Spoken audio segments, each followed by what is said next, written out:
unimos al dolor de los franceses, también al dolor de los españoles, como europeos que somos, como vecinos que somos de los franceses. Ahora acaban la noticia, también dice que hay un español dentro de los fallecidos, de los asesinados.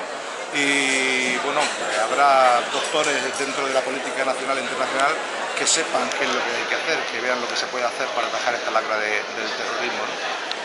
Donde cada persona con ánimo de matar es potencialmente un terrorista.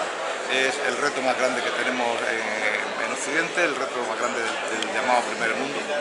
Y bueno, pues tendremos que al final tomar decisiones. Obviamente no es la administración local, son administraciones mayores, nacionales y supranacionales las que tendrán que marcar las líneas de la política, y nosotros desde aquí, bueno, pues simbolizar el dolor de conocer, bueno, pues que una noche de fiesta, una noche de celebración como es la de una noche de una capital como París, pues se convierta en una auténtica tragedia.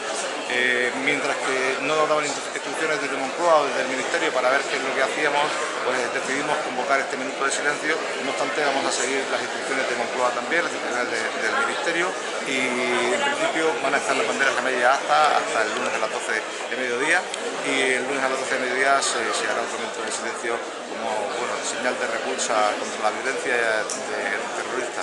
También se ha hecho un llamamiento para el tema de la seguridad. En cuanto a Cartagena se refiere, ¿se ha tomado alguna medida extraordinaria y especial para controlar aquellos puntos que sean más estratégicos? Bueno, para Arsenal o por ejemplo. No, bueno, la policía local tiene las competencias que tiene. Sabemos que tanto Policía Nacional como Guardia Civil pues, prestan especial atención a este problema. Nosotros también lo llevamos haciendo desde siempre, anteriormente también creo que se hacía, o al menos el resultado ha sido bueno, y nosotros lo estamos haciendo desde el primer día.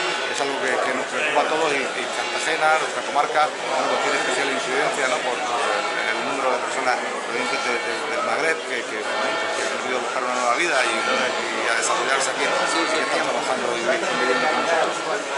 Al margen de eso, también somos un polo muy atractivo por ser tanto energético como turístico, ¿no? Pero como digo, este fenómeno puede acompañar a cada uno detrás de cada esquina. Por lo tanto, vamos a intentar ponerle vuelta al campo. Tenemos que estar todos velando y viendo lo que tenemos a derecha, a izquierda, delante y detrás.